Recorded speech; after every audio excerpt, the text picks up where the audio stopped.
Hello and welcome to Autofocus. We have come into Pune today to drive the brand new Tata Harrier.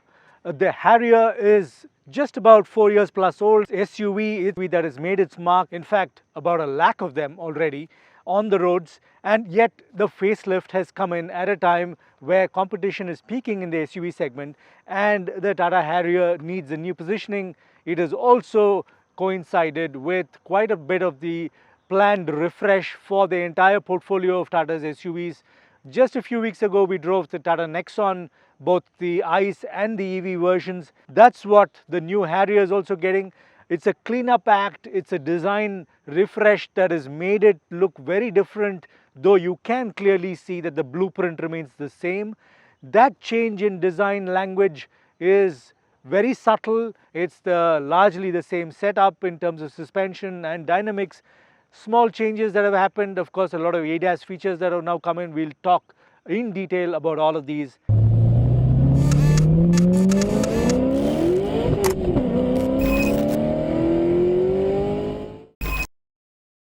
So the new Tata Harrier's design changes, still a fairly comprehensive facelift, but what Tata Motors has done is give it a very smart combination of changes that have let them retain much of the body panels. So the clamshell bonnet, the doors, much of the tailgate, all of this haven't changed.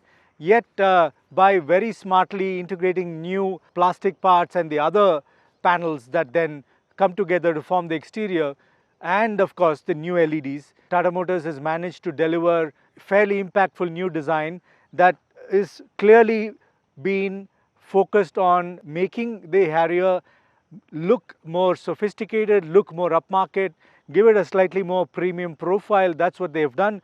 That entire change in the front with this new grille, which is a little more upright, hierarchical set of slats that have come up in the grille sort of deliver a slightly more premium image. So their entire front fender is new. It's been changed to sort of match with the new grille and that air dam in the front, with the main headlamps being positioned here with the air curtain on both sides being both functional and at the same time delivering an aesthetic impact. So that then is the front, the new LED light signature with the connecting bar in the middle having a very nice nighttime light signature. It's now all LEDs all across the new Harrier, and this is a change that also brings in quite a bit of impactful change at the rear.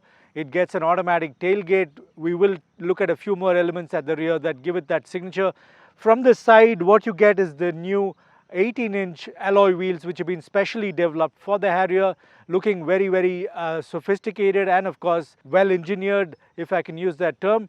Those 18-inch alloy wheels will be what you will get with the trims that have been launched, except of course the dark edition with the new Harrier, which is also going to be launched. That dark edition gets 19-inch alloy wheels. It's 18 inches otherwise with rest of the versions. Tata Motors has also used this opportunity to change some of its variant nomenclature, so you don't have an alpha or a numeric variant nomenclature anymore. What they adopted for the Nexon has now been brought on for the Harrier too. So they've adopted the same Personas trim variant naming strategy for the Harrier 2, which they had used for the Nexon. And so now what you will get is a set of 4 basic trim variants with the Harrier: the Smart, Pure, Adventure and the Fearless. And of course you have plus packs that go with 2 or 3 of these trim variants, and also the dark editions that you will get with about 3 of these trim variant Personas. Rear design, as you can see, is also familiar, and at the same time there's been some changes that have brought on signature elements, a new character to the rear. Small additions like this new swipe on the tail lamp, the connected tail lamp of course with the connected LED bar, and sitting on the edge of the automated tailgate. The LED light signature is now a slightly better, gives it sort of identity compared to some of the other SUVs from the Tata family, including its elder brother, of course, the Tata Safari. So now this is the rear. The rear fender also gets a complete makeover with a slightly more prominent underguard that you see finished in black. There will be changes to some of these trim elements based on the variant that you are going to be looking at, but this is what you would get for the top trim Fearless variant, and this is largely the sort of stance that the new Harrier offers. It also gets, of course, the automated tailgate, where if your hands are going to be filled with shopping bags, all you need to do is to sort of kick towards the underbody, and the tailgate opens up automatically. This should be quite convenient for people looking at considerable shopping during a weekend.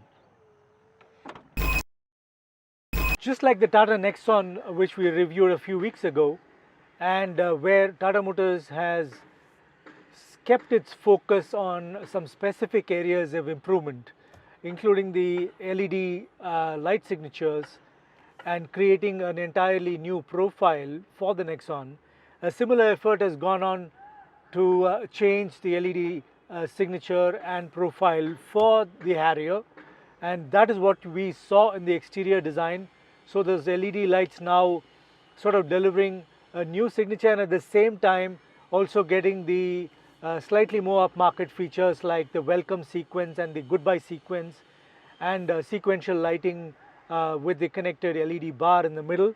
Now, similar to that, a lot of changes in the cabin of the new Harrier have been focused on similar lines to the Nexon, where the cabin in the Nexon has been completely digitized. So the Harrier 2 gets an entirely new cabin. The entire midsection of the crash pad is new, touch sensitive aircon system, the touch panel for the aircon, the large infotainment screen, Harman infotainment screen, with a whole bunch of new features and menu options, also finds place in this new Harrier's cabin.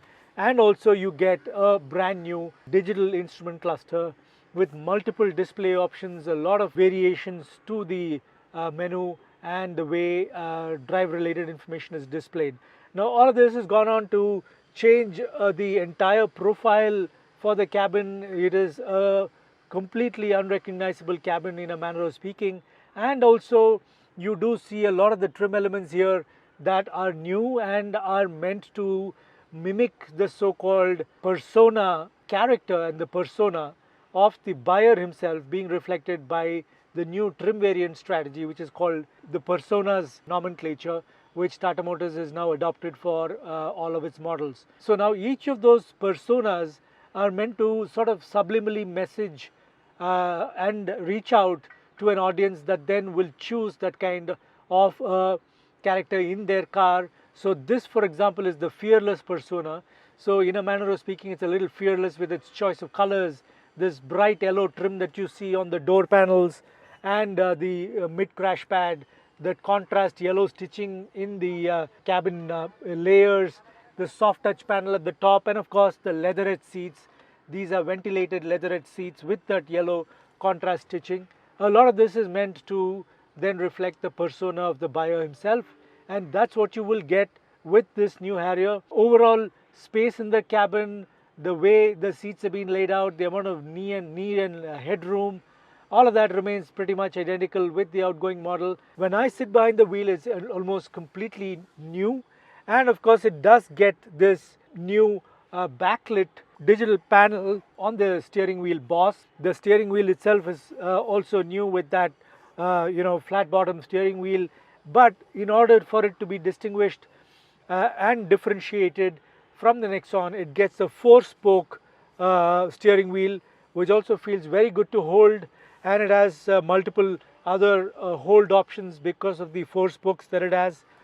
It also gets all of those touch sensitive controls right at the center of the steering wheel, and much of the access to all the information and menu options, of course, being offered by the Harman infotainment screen.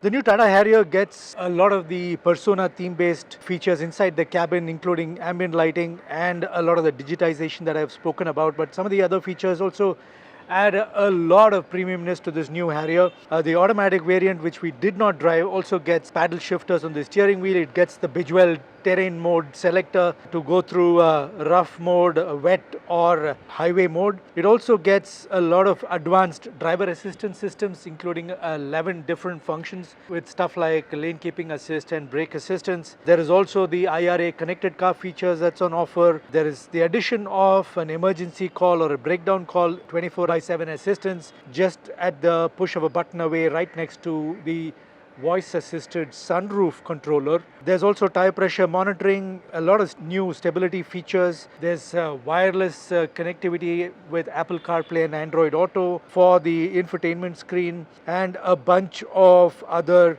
voice assistance features including Alexa integration. The automatic variant, which we did not drive in the Harrier, also gets a very clean smart e-shifter, and there's of course electronic parking and other electronic aids that you get inside the cabin.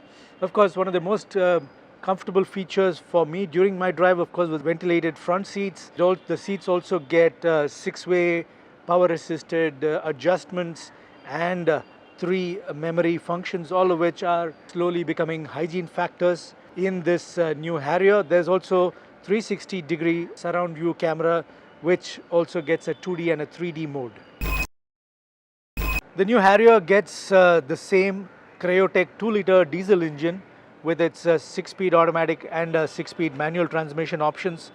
The engine continues to deliver same 170 PS of peak power, 350 Newton meters of torque. Engine is also paired with the same 6-speed manual and 6-speed automatic. Of course, the gearbox and engine tuning has been slightly changed, with some of the mapping also being changed for this new Harrier. 1956cc inline 4-cylinder engine is one of the quicker engines to use. It is certainly more peppy while driving in manual mode, with the ability to change gears based on the traffic conditions and being a little preemptive with the gear change itself. Overall performance of the engine is refined with a mixed focus on both frugality and performance. The manual transmission variant is the one that we drove through the day, and it does come across as something that is still extremely tractable and usable within city driving conditions. Of course, going by the fact that a lot of diesels are being pulled out of the market, it is still good to see the Harrier being offered with this 2-liter diesel engine. So that then was the new TATA Harrier. We've been driving it through the afternoon today. This is, like I said, a fairly comprehensive facelift. It's not just aesthetics and cleanliness that has been focused on for this new Harrier. There's been a few changes also mechanically. It continues with the same engine, but then it gets now electric power steering with 2 different drive modes, which also sort of proportionately change along with any of the 3 drive modes that you're going to be driving in. Eco, City and Sport are the 3 drive modes, but the steering itself also has a regular and a sport mode, with the steering weighing up nicely. The electric power steering now coming in to replace the hydraulic power steering that the previous outgoing model had. Fundamental character of the Harrier continues to be the same. The stance, the overall sort of positioning continues to be the same, but it's got a nice clean up, and I'm really liking this look. In fact, when the first photographs emerged while Tata Motors spoke about the new Harrier, it almost looked like the pictures were a little, cleaned up post-processing in terms of the way the car looked in the photographs. But then in the flesh too, it's identical shut lines, jointing, the merging of plastic and metal panels, all of them is really very good now compared to earlier. Harrier continues to be as refined as it was even before, but just that it is a much better looker now. So prices are yet to be announced at the time that we're making this video. Expect prices to range from about 15 lakhs and going all the way to about 25 lakhs. There's going to be enough variants that you can choose from, and there's also going to be, right from the time that they launch it, there's going to be the availability of the dark edition and some of the other feature loaded plus packs. So go out there, try out the new Harrier, let us know what you think.